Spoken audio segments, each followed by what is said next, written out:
Hello दोस्तों, तो ज़्यादा टाइम न गंवाते हुए चलते हैं फर्स्ट चैप्टर एक्सरसाइज 1.1 की ओर। जैसे कि आप लोग देख रहे हैं, पहला क्वेश्चन है निम्नलिखित संख्याओं के अभाज्य गुणनखंडों के गुणनफल के रूप में व्यक्त कीजिए। तो हम लोग इसको सॉल्व करते हैं, देखते हैं क्या होता है। पहले फर्स्ट क्वेश्चन है, पहले का पहला है। हाँ, इसको यहाँ 2 से करेंगे, इसका गुणनखंड करना है, वो भी अभाज्य गुणनखंडों के गुणनफल के रूप में। पहले 2 से करेंगे, 2 से 1 जा 40, यहाँ 0 आ जाएगा। फिर देख रहे हैं ये 2 से जा रहा है, फिर इसको 2 से करेंगे, ये 2 तियाँ 6, 2 5 10 आ गया दोस्तों। अब ये जाएगा नहीं 2 से, और अब ये 3 से भी नहीं जाएगा, ये 5 से जा रहा है, 5 से 1 जा 35, फिर इसको एक बार 7 से ले जाने के बाद यहाँ आ गया 1। तो इसको हम देख, इसका फाइनल आंसर क्या आता है, 140 इज इक्वल टू, यहाँ 2 है, 2 का स्क्वायर इंटू 5 इंटू 7, ये हुआ इसका आंसर दोस्तों। इसी तरह हम लोग दूसरे क्वेश्चन के साथ चलते हैं।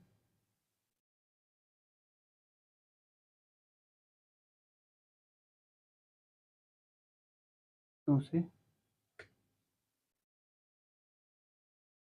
2 7 14, 2 8 16, फिर 2 से देखते हैं, 2 3 6, 2 9 18। फिर अब दोस्तों ये 2 से जाएगा नहीं, अब इसको 3 से देखते हैं। हाँ, 3 1 जा 3, 3 3 जा 9। फिर अब ये 13 से 1, इसका फाइनल आंसर क्या आ रहा है, आप लोग देख रहे हैं यहाँ पे 156 का आ गया, 2 का स्क्वायर मल्टीप्लाई बाई 3 इंटू 30, ये इसका आंसर आ गया। अभी इस तरह चलते हैं तीसरे क्वेश्चन के साथ, इसको देखते हैं किससे मल्टीप्लाई होगा। लार्ज नंबर देख के आपको घबराना नहीं है, पहले इसको देखना है। 2 से जाएगा नहीं, इसको 3 से ले जाते हैं, 3 1 जा 3, 3 2 जा 6, यहाँ पे बचा 3 7 जा 21, और 3 5 जा 15। फिर इसको देखते हैं किससे जा रहा है, फिर इसको 3 से ले जाते हैं, 3 4 जा 12, 3 2 जा 6, और 3 5 जा 15। फिर इसको देखते हैं किससे जाता है। अब ये तो 4 से भी नहीं जाएगा, अब इसको एक बार ले चलते हैं 5 से। 5 5 8 जा 40, 5 5 जा 25। अब फिर देखते हैं किससे जा रहा है, और ये 5 से एक बार फिर से ले जाते हैं, 5 1 जा 5, 5 से 1 जा 35, ये 17 से आ गया 1। अब इसका फाइनल आंसर देखते हैं हम क्या आ गया है। ये आया है 3825 का 3 का स्क्वायर मल्टीप्लाई बाई 5 का स्क्वायर इंटू 17, ये आपका फाइनल आंसर आ गया। अब इसी तरह देखते हैं इसका क्या आता है। ये तो 2 से जाएगा नहीं, इसको 5 से ले चलते हैं, 5 1 जा 5, 0 0 उतार लिए, यहाँ पे 1 आ गया। फिर इसको 5 से जाएगा नहीं, अब इसको हम 7 से ले जाते हैं, 7 1 जा 7, और 7 4 जा 7 3 जा, ये हो गया। अब इसको फिर 11 से ले जाते हैं, 11 1 जा 11, यहाँ 3 बचा, 11 3 जा 33, उसके बाद 13 से ये आ गया 1। अब इसका देखते हैं फाइनल आंसर क्या आ रहा है। फाइनल आंसर है इसका 5 इंटू 7 इंटू 11 इंटू 13, इसका फाइनल आंसर है फ्रेंड्स। आप लोग वीडियो में बने रहें लास्ट तक, आप लोगों को आनंद आएगा। अब इसको ले चलते हैं। तो पहली बात, आपको लॉन्ग नंबर देख के घबराना नहीं है, इसको हम 17 से ले जाते हैं, 17 से, 17 17 चौके 68, और 17 तियाँ 51, 17 साते 119, और फिर इसको ले चलते हैं, देखते हैं। हाँ, 19 से जाएगा ये, 19 दूनी 38, और यहाँ पे बचा 5 57, 19 तियाँ 57। तो इसको ले चलते हैं 23 से, 23 जा 23, इसका फाइनल आंसर क्या आ रहा है? 7429 इक्वल, यहाँ पे इसका फाइनल आंसर है 17 गुणे 19 गुणे 23। ये है इसका फाइनल आंसर। इसी के साथ चलते हैं दूसरे क्वेश्चन की ओर। सेकंड क्वेश्चन है दोस्त, पूर्णांकों के निम्नलिखित युग्मों के HCF और LCM ज्ञात कीजिए तथा इसकी जांच कीजिए कि दो संख्याओं का गुणनफल HCF गुणे LCM है। तो पहला क्वेश्चन हम लोग देखते हैं क्या है।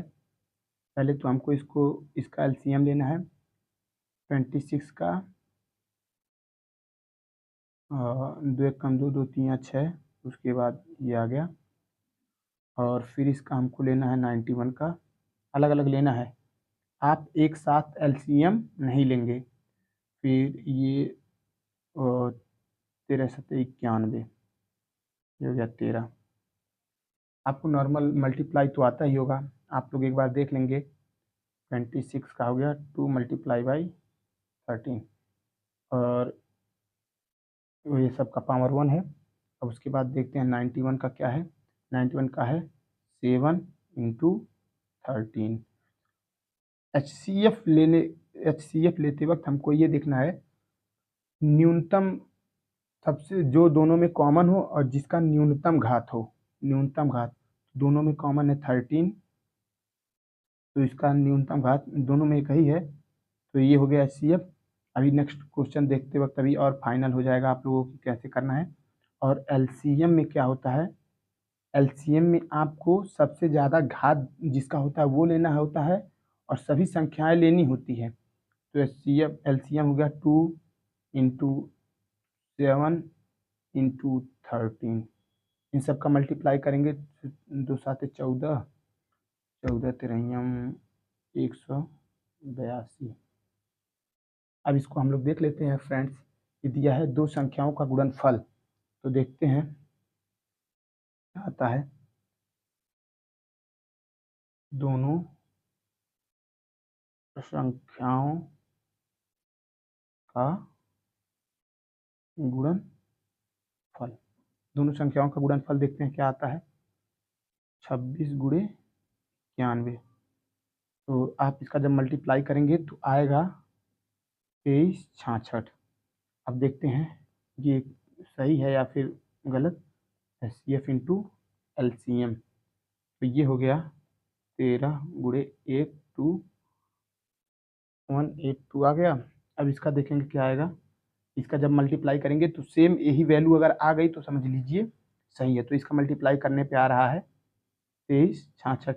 एक बार आप सब भी देख लीजिए, तो इसका लिखेंगे अतः दो संख्याओं का गुणनफल HCF मल्टीप्लाई बाई LCM है। ऐसे है, ये सेम प्रोसेस सभी क्वेश्चंस में आपको करनी है। अब इसके बाद दूसरा क्वेश्चन पे हम चलते हैं 510। आपको क्वेश्चन देखकर घबराना बिल्कुल नहीं है, शांति से आप लोग करेंगे तो अच्छा होगा आप लोगों के लिए, क्योंकि क्वेश्चन नॉर्मल है। इसके पहले क्लास में भी आप इससे भी टफ क्वेश्चंस आप लोगों ने किया है। तो चलते हैं दूसरे क्वेश्चन की ओर। पहले इसको 2 से ले जाएंगे, 2 दूनी 4, यहाँ पे 1 बचा, 2 5 10, यहाँ पे भी 1 बचा, और 2 5 जा 10 यहाँ पे हो गया। अब उसके बाद देखते हैं किससे जाता है। ये इसको हम लोग एक बार ले चलते हैं 3 से। 3 3 8 24, और 3 5 8 24, 3 5 15।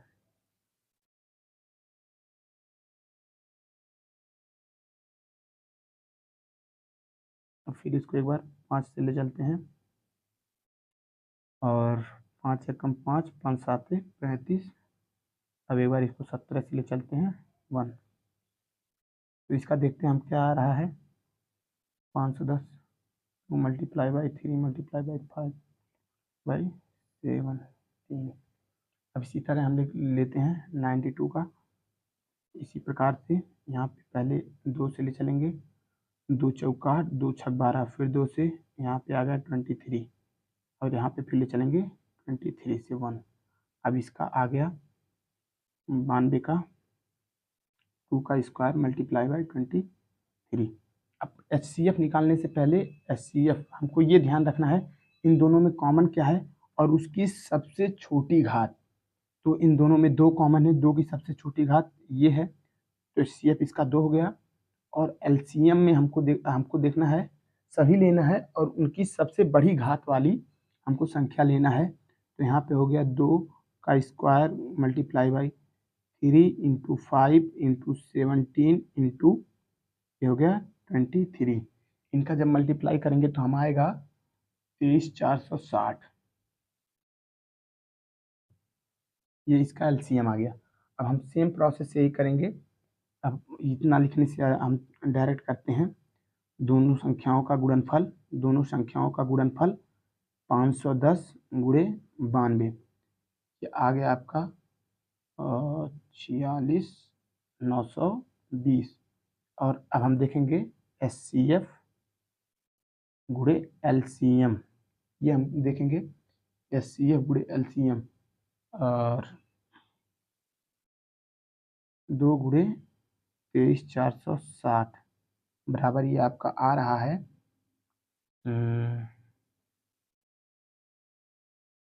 ये आपका आ गया फाइनल आंसर। आप देख रहे हैं लास्ट में यही लिख देंगे अतः दोनों संख्याओं का गुणनफल HCF गुणे LCM है। अब देखते हैं दूसरे का तीसरा क्वेश्चन है। पहले इसका LCM लेते हैं। 336 का LCM जब हम लेंगे तो आएगा, पहले इसको 2 से ले जाते हैं, 2 एक कम 2, 2 छक 12, 2 आठे 16, फिर 2 से ले जाएंगे 2 आठे 16, 2 चौका 8, फिर 2 से ले जाएंगे 2 चौका 8, 2 दूनी 4, फिर इसको ले जाएंगे 2 से 2 दूनी 4, 2 एक कम 2, फिर ले जाएंगे 3 से 3 जा 21 और फिर इसको ले जाएंगे 7 से 1 आ गया। देखेंगे इसका क्या आया, 336 बराबर 2 की घाते 4, 2 यहाँ 4 बार गया है और फिर यहाँ पे 3, यहाँ पे हो गया 7 और इसी तरह हम लोग 54 का भी ले लेंगे। 54 का होता है 2 दूनी 4 और 2 साते 14, 3 से फिर जाएगा 3 नवा 27, फिर 3 से जाएगा 3 त्रिका 9, यहाँ फिर 3 से जाएगा 1। तो देखते हैं इसका कितना आता है। 54 का 2 के घाते 1, 3 के घाते 3। तो फिर अब देखते हैं हम लोग HCF देखते हैं क्या आया। अब इन सब में दोनों कॉमन है, ये दोनों कॉमन है और सबसे छोटी घात लेनी है।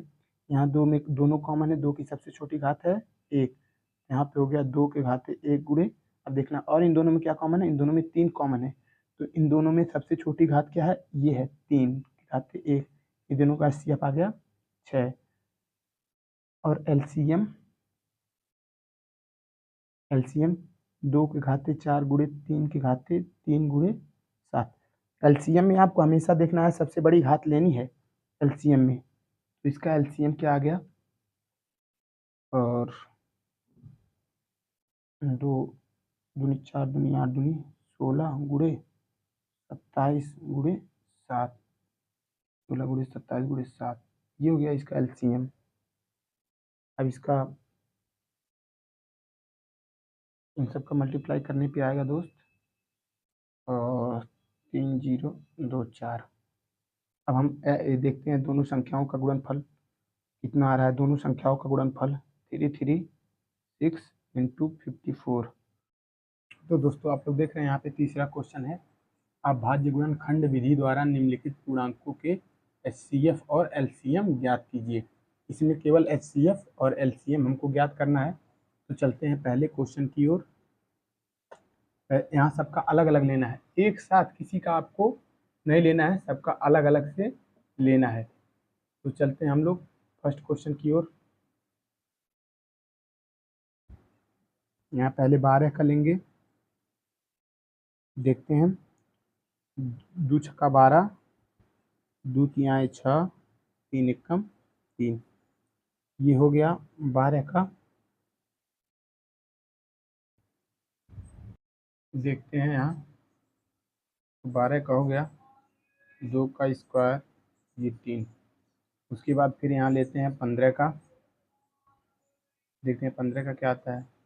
ये 3 से जाएगा, 3 5 6 15, 5 1 5, यह 5 15 का हो गया, 3 बाई मल्टीप्लाई बाई 15। फिर यहाँ पे देखेंगे 21 का, फिर ये भी 3 से जाएगा, 3 7 21, 7 1 7, फिर जो तीनों इसमें 21 हो गया, 3 गुणे 7। इन तीनों में जो कॉमन हो तथा जिसकी सबसे छोटी घात हो उसको ही HCF लिया जाएगा। HCF बराबर आ गया 3, और LCM में बड़ी घात ली जाती है, आपको पता ही है, 2 का स्क्वायर 3 इंटू 5 इंटू 7। LCM हो गया 2 दूनी 4, 3 12, 25 60, 12 25 60। इसका LCM देखेंगे तो आएगा 420। तो इसी तरह पहला क्वेश्चन हो गया दोस्त। अब चलते हैं सेकंड क्वेश्चन की ओर। पहले यहाँ पे 17 का लेंगे LCM, तो 17 का केवल एक ही बार में 17 से ही जाएगा। उसके बाद फिर यहाँ 23 का, इसका भी दोस्तों 23 से ही जाएगा। फिर 29 का देखेंगे, इसका भी दोस्तों 29 से ही जाएगा। तो इसका देखते हैं 17 23 29, ये 17 23 हो गया 29। तो जिसका कोई नहीं होता है उसका एक होता है, कहते हैं ना जिसका कोई नहीं होता उसका भगवान होता है। तो यहाँ पे एक सब में मल्टीप्लाई कर दिया जाएगा, तो इन सब का HCF आ गया 1, और LCM 17 गुणे 23 गुणे 29। तो देखते हैं इसका HCF कितना है, LCM कितना आएगा। HCF दोस्तों इसका तो 1 है, LCM इसका देखते हैं कितना आ रहा है।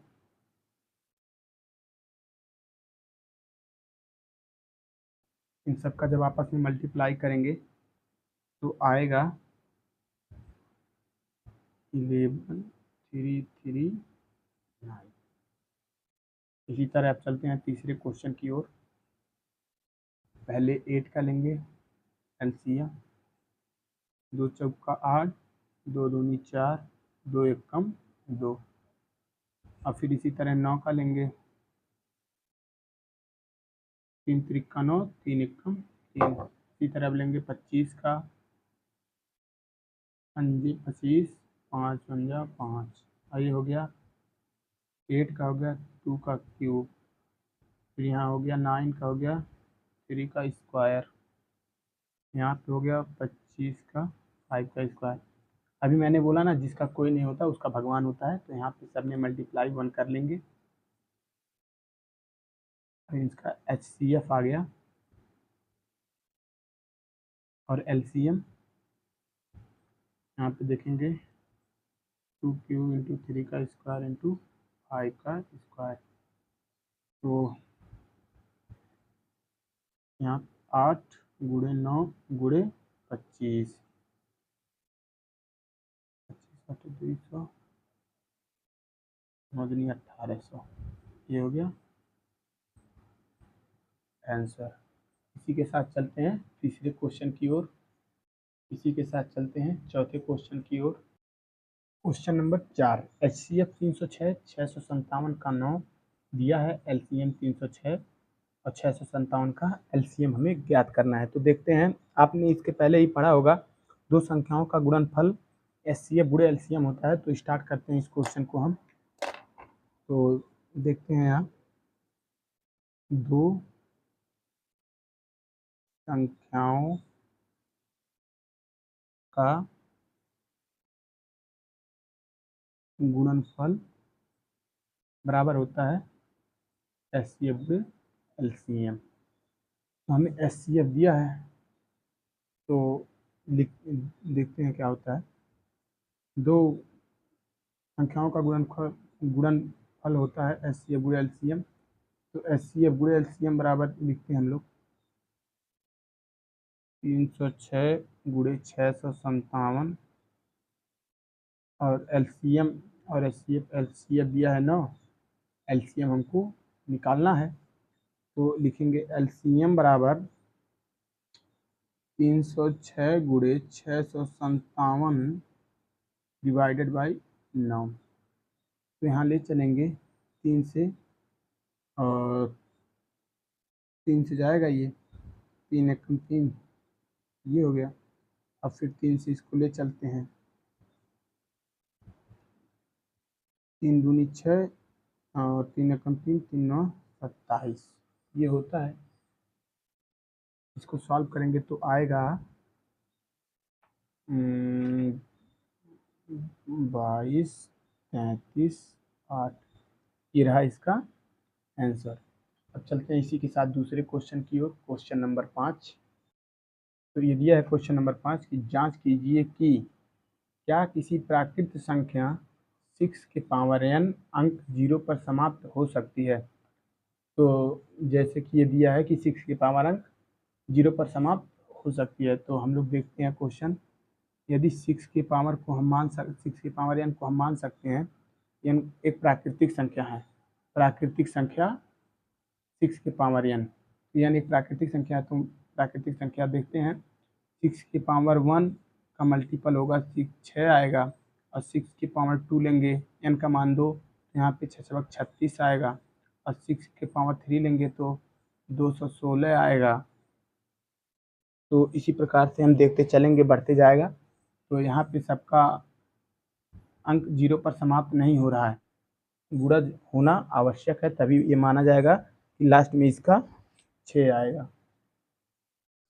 यदि 0 पर समाप्त होने वाली संख्या 0 पर समाप्त होने वाली संख्या का हमेशा गुणनखंड 2 और 5 के रूप का होगा, तभी उसका 0 पर समाप्त होगा। जैसे कि हम लोग देखते हैं 10 है तो इसका आ रहा है 2 इंटू 5, यहाँ 20 आ रहा है तो आ रहा है 2 इंटू 2 इंटू 5, यहाँ पे 30 आ रहा है, देख रहे हैं तो, और यहाँ पे 30 आएगा, इसका भी आएगा 2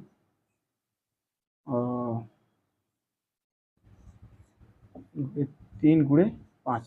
तो हमेशा आप लोग देख रहे हैं यहाँ पे कम से कम एक बार 2 और 5 का गुणा जरूर होगा। तो ये असत्य है, वैसे कि देख रहे हैं आप लोग, तो ये 0 पर समाप्त नहीं हो सकती है। तो हम लोग इसको लिखेंगे, यदि किसी संख्या का अभाज्य गुणनखंडों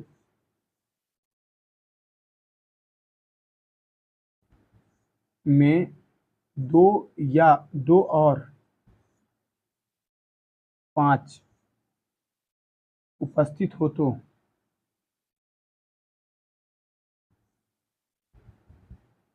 वह संख्या 0 पर समाप्त होगी।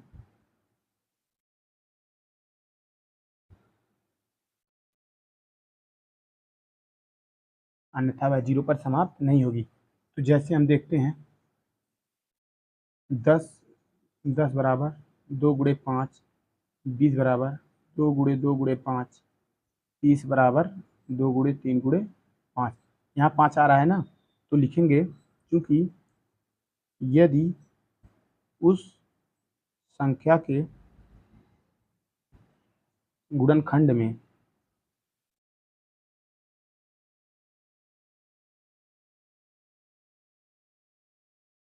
दो और 5 नहीं है तो वह संख्या 0 पर समाप्त नहीं होगी। देखेंगे हम लोग 6 के power n is equal to, ये तो होगा 2 इंटू 3 के पावर n ही जाएगा, तो इसको लिखिए 2 के पावर n इंटू 3 के पावर n। तो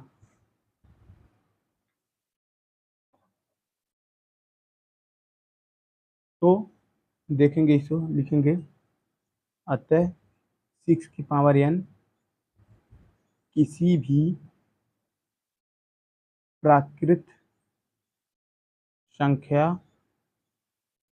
n के लिए 0 पर समाप्त नहीं हो सकती।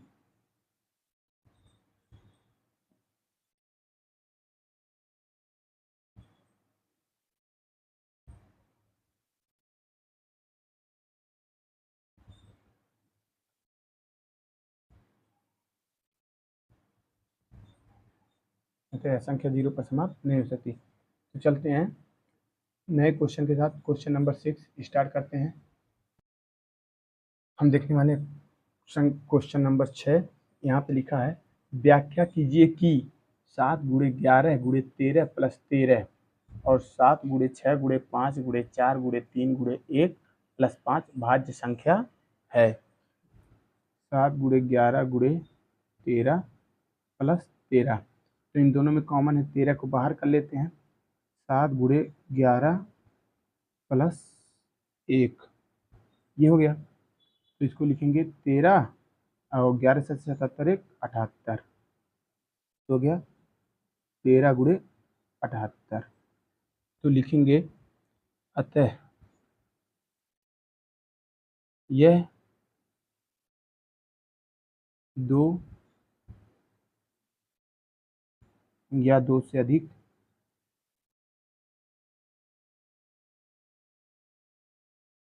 संख्याओं के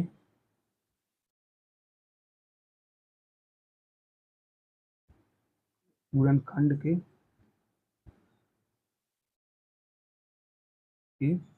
रूप का है। अतः यह एक अभाज्य संख्या है।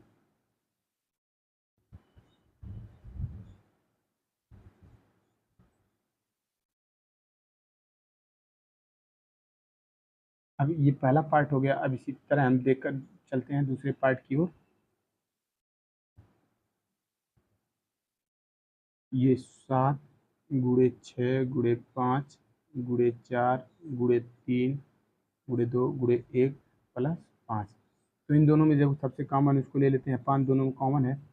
7 × 6 × 4 × 3 × 2 × 1 + 1, यहाँ पे हो गया।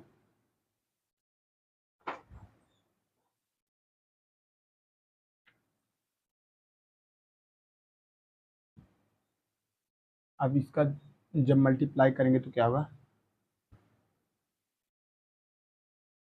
इसका जब मल्टीप्लाई करेंगे अंदर तो आएगा 108 + 1, तो जाएगा 5 109। तो ये भी सेम वही है 1009। तो इसको सेम यही लिखेंगे, अतः यह 2 या 2 से अधिक संख्याओं का गुणनखंड के रूप का है, अतः यह एक अभाज्य संख्या है। फिर चलते हैं नए क्वेश्चन की ओर। क्वेश्चन नंबर 7वां देखते हैं क्या है। क्वेश्चन नंबर 7 देखते हैं। किसी खेल के मैदान के चारों तरफ एक वृत्ताकार पथ है। इस मैदान का एक चक्कर लगाने में सोनिया को 18 मिनट लगते हैं, जबकि इसी मैदान को एक चक्कर लगाने में रवि को 12 मिनट लगते हैं। मान लीजिए वे दोनों एक ही स्थान और एक ही समय पर चलना प्रारंभ करके एक ही दिशा में चलते हैं। कितने समय बाद वे पुनः प्रारंभिक स्थान पर मिलेंगे। तो मान लीजिए कोई ये एक वृत्ताकार पथ है, तो यहाँ से स्टार्ट करते हैं कि रवि है, रवि और ये है सोनिया। ये भी स्टार्ट करते, इनको लगाने में 18 मिनट लगते हैं पूरा करने में, और ये रवि हैं, इनको लगाने में 12 मिनट लगते हैं। ये दोनों कितना चक्कर लगाएंगे कि यहाँ पे मिलेंगे, इन दोनों साथ में मिलेंगे। कितना चक्कर रवि लगाएंगे, कितना चक्कर सोनिया लगाएंगे, तब ये दोनों साथ आकर मिलेंगे। और वैसे भी बात है कि 12 मिनट लग रहा है रवि को, तो रवि जो है ज़्यादा चक्कर लगाएगा और सोनिया कम चक्कर लगाएगी। तो यहाँ पे दिया है कितने समय बाद वे पुनः प्रारंभिक स्थान पर मिलेंगे, तो यहाँ पे टाइम का पता लगाना है। तो चलिए हम क्वेश्चन स्टार्ट करते हैं समय न गंवाते हुए। समय न गंवाते हुए हम क्वेश्चन को स्टार्ट करते हैं। तो लिखते हैं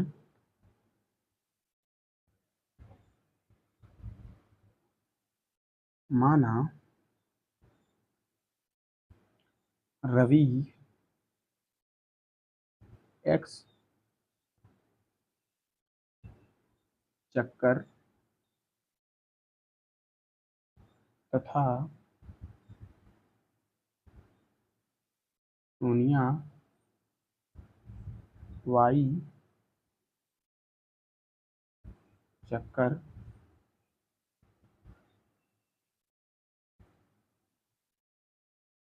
लगाकर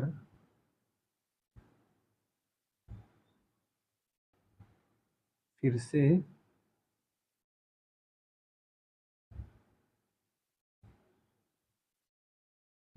प्रारंभिक स्थान पर मिलते हैं। रवि का एक्स चक्कर कितने मिनट में लगेगा? रवि का एक्स चक्कर बराबर, एक चक्कर में 12 मिनट लग रहा है तो एक्स चक्कर लगाने पे 12 एक्स, और यही हो जाएगा सोनिया का वाई चक्कर लगाने में हो जाएगा 18 वाई।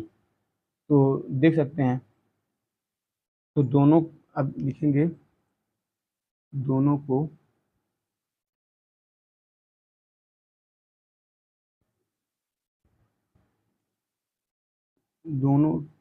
टी समय बाद पुनः प्रारंभिक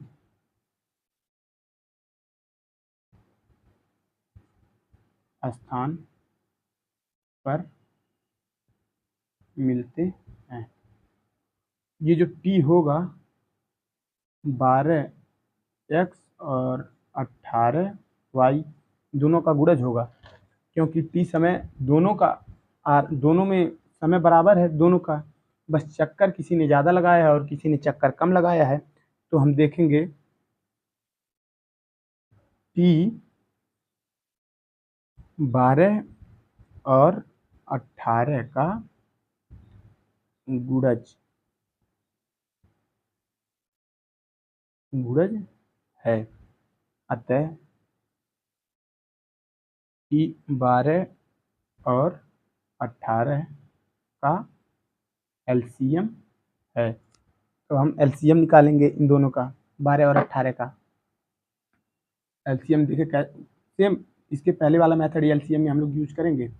यहाँ का 12 का एलसीएम लेंगे, यहाँ पे फिर लेंगे, ये आ गया, तो 12 का एलसीएम हो गया 2 के पावर 9, फिर आ गया 3, और इसका भी लेंगे 18 का, 2 9 18, 3 3 9, ये हो गया। और फिर इसका लेंगे 18 का 2 गुणे 3 के स्क्वायर।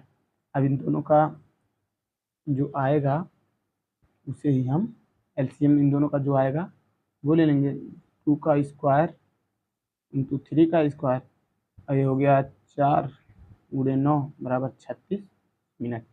इसका आंसर आ गया 36 मिनट। तो इसी के साथ आपका फर्स्ट चैप्टर समाप्त होता है। यदि कुछ दिक्कतें आई तो आप कमेंट कीजिएगा, मैं फिर से समझाने की कोशिश करूँगा। और इसका पीडीएफ और वगैरह लेने के लिए हमारे टेलीग्राम चैनल से ज़रूर जुड़ें। चलते हैं, फिर मिलते हैं नेक्स्ट वीडियो में। थैंक यू, और हमारे चैनल को सब्सक्राइब ज़रूर कीजिएगा और हमारे चैनल से आप लोग बने रहिए। हम कोशिश करेंगे कि आप लोगों को पूरी तरह से मेरी बातें समझ में आए और मेरा समझाया हुआ आपको पूरी तरह से समझ में आए। धन्यवाद।